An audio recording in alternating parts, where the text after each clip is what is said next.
Greetings, everyone. This is your boy, Bobia,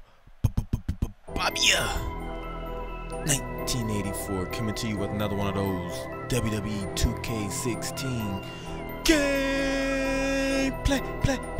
Oh, what the hell?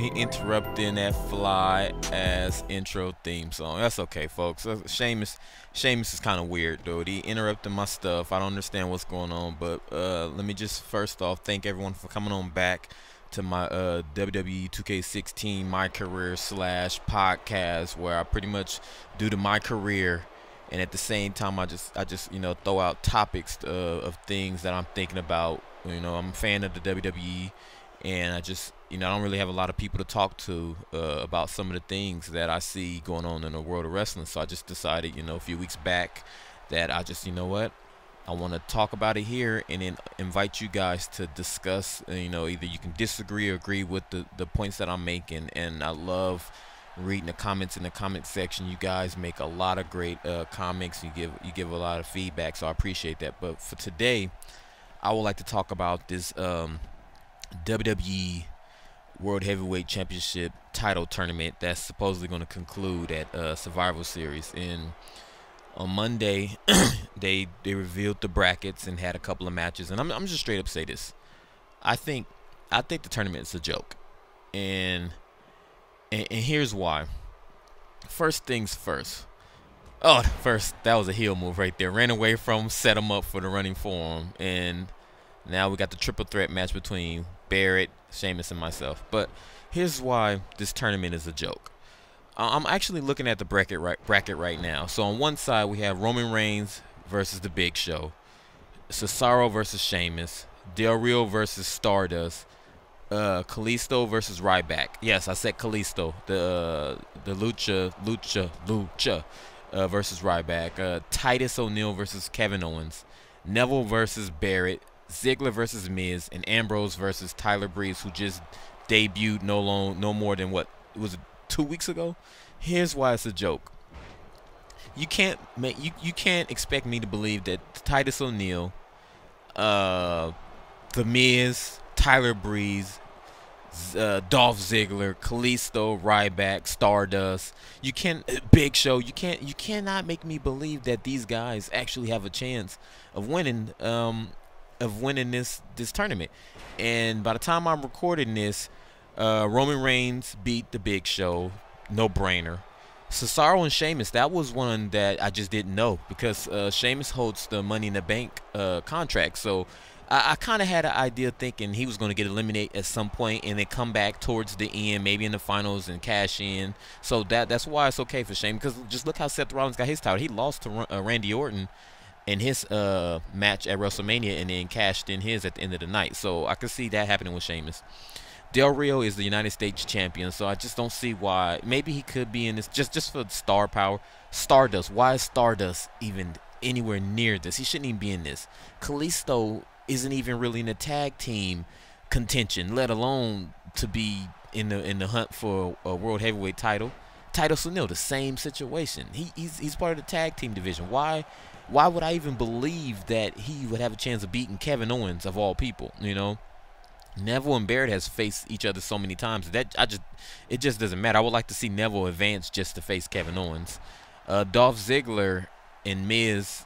I kind of thought maybe Tyler Breeze would interrupt Ziggler's match, but since he lost to Dean Ambrose by that fluke victory, I could see him interfering in the Dean Ambrose Dolph Ziggler match, possibly causing Dolph Ziggler the match so they can continue their feud. So here's the problem: there's no creativity behind this tournament. It's so predictable, and why wouldn't it have went the just unpredictable route? I get it. Roman Reigns, I'm not going to bury him with my golden shovel. I'm putting the shovel away today. I've pretty much buried him almost in every one of these commentaries. I just feel that Roman Reigns is #1 contender, and I read an article that he was supposed to win the title from Seth Rollins at Survivor Series. So I get that he's in this, and he should be going pretty deep into the tournament. But I'm 100% sure no one thought Big Show had a chance of beating him.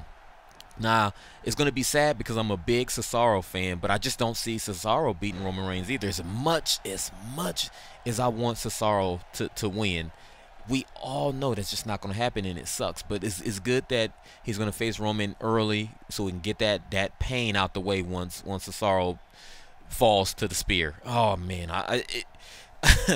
Again, no hate towards Roman. I've thrown a lot of hate his way. I mean, of all the flavors in the world, I choose salt when it comes to Roman Reigns, but I'm not going to do it today. So, just you can pretty much expect that to be another win for Roman. Del Rio should beat Stardust. That shouldn't even be an issue. Kalisto should fall to Ryback, and that's the problem. There's no real there's nothing that's making me go, man, this tournament's going to be just so unpredictable. Like we need some surprises. You know, it would be great if Cesaro beat Roman Reigns. You know, it would be great if let me see, Dolph Ziggler knocked off Dean Ambrose, or just give me a surprise here. You know, nothing stands out. And why isn't the New Day in this? I would really like to see like the New Day really go far in the tournament and really maybe possibly win the heavyweight title and use the Freebird rule that any one of them could be the heavyweight champion at any time. That would, I think, if done right, that would have been so entertaining, because they are possibly, between them and Cesaro, they are like the most overact in the WWE right now.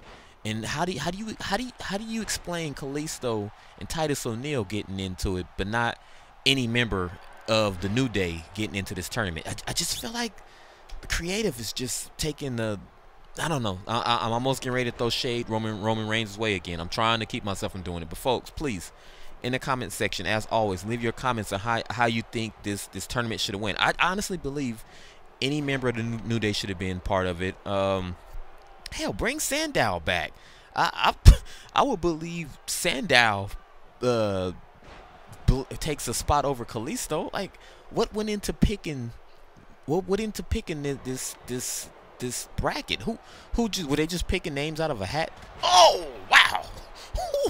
That was nasty, Wade Barrett. I'm so sorry. Whoa, that was nasty. But I'm so sorry, folks. I just feel like this is so predictable, the way this is going to play out. I could just see Roman Reigns making it to the finals versus either Kevin Owens or Dean Ambrose. I'm leaning towards it being him facing Kevin Owens, and I'm hating. I'm actually scared that what's going to happen is they're going to turn Dean Ambrose heel. I'm about 90% sure that that's the route they're going. They've been slowly building Roman Reigns, you know, building him up over the year ever since he lost at WrestleMania, and I figure that they're thinking, why throw all that time away to turn Roman heel where we could just take Dean and turn him heel instead. And I just figured Dean, the crowd is going to cheer for Dean no matter what, you know, heel, face. Even Kevin Owens. Kevin Owens can do anything he wants to turn the fans against him, but he still gets cheers, you know. It's these indie starlets that these fans love. And I'm not a big indie guy. I didn't watch a lot of indie wrestling. I didn't watch a lot of those Ring of Honor and any other things. I just know these guys and I like them, and I like to be entertained. And Kevin Owens and Cesaro and all those guys, they just are very entertaining, and I really like watching them wrestle. I mean, it doesn't matter if they're indie, you know, stars. I just like them. But what would have been special? This is what I would have really liked to have seen. So I already said you got to enter in the New Day. Then you got Roman Reigns. This is how you really shake things up. If creative really wanted to be creative, Roman Reigns loses to Cesaro in this next round. You swap out Stardust and Kalisto, and in Stardust place you put Big E. Then in Kalisto's place you put Sandow, and then in Ziggler place you put Xavier Woods. And this is the thing: you move the members of New Day up the tournament. Now, I say Cesaro beats whichever New Day member I said. Was it Big E in Stardust's place, or Del Rio, whoever that is? Basically, I'm just saying Cesaro makes it to the finals. He's going up against either a member of New Day or Dean Ambrose. And this is the thing. If it's Dean Ambrose, I can see it working this way. Roman Reigns comes in. You think he's coming to help because the New Day is kind of helping. It's like, in my head, it's playing out well. For just right now, it's just so much going on. I'm looking at this match. I'm trying to get it all together. But eventually, it's Cesaro and maybe a member of the New Day. And then what's happening is that they keep interfering. It's causing issues. Dean Ambrose and I guess Roman Reigns comes to help Cesaro because they're just like, this isn't fair. Like the New Day's, they keep interfering while Cesaro's trying to win the belt. And then what eventually happens is, in my head, I see basically Roman Reigns turning on Cesaro and Dean Ambrose. He causes Cesaro the match. A member of the New Day wins the title. Roman Reigns turns and he's just like, I've had enough of this. I'm aligning myself. I don't even know if he has to align himself with authority. Just I keep saying this. I want him and the Usos to get together.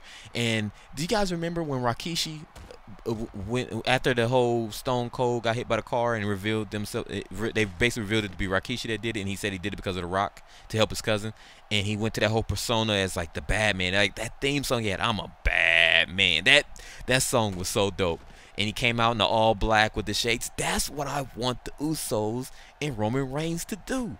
And I think this is the best way to do it because the crowd will be so into this tournament with Cesaro and members of the New Day in this tournament. And you're rooting for Cesaro. You're rooting for somebody from New Day to win it. And the New Day is the New Day is just cheating, and Cesaro's fighting back. And then you got Roman Reigns and Dean Ambrose comes down to help Cesaro to even the field. And then right as Cesaro's getting ready to win the title, Roman Reigns turns on Cesaro and distracts and causes him, basically he does something, turns on Ambrose, beats up Cesaro and helps the New Day win the title. And then he just kind of goes his own route, basically saying, hey, I'm tired of trying to be the good guy.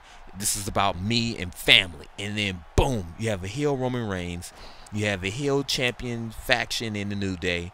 And then Dean Ambrose is now completely pissed because he's like, my brother in arms, what happened with this situation? And now you have that feud set up. And then you have your heel faction champion, the New Day, using the Freebird rule. And Cesaro now is trying to get back in the hunt. Now he goes on his journey of trying to get back into the title hunt. Maybe he wins the Royal Rumble. I don't know, I'm getting ahead of myself, but that's the creative stuff I would have liked to see. Push Cesaro, and look at that. All of the guys are still at the top of the area. You have Roman Reigns and Dean Ambrose now are at odds, and then you have the New Day as your big heel faction that's trying to replace Seth Rollins' production. Now they have the tag team titles and their heavyweight title all at the same time. Now in my head it's starting to play out just beautifully. Now that I've kind of rearranged everything and let it play out. So basically, Cesaro versus a member of the New Day in the finals.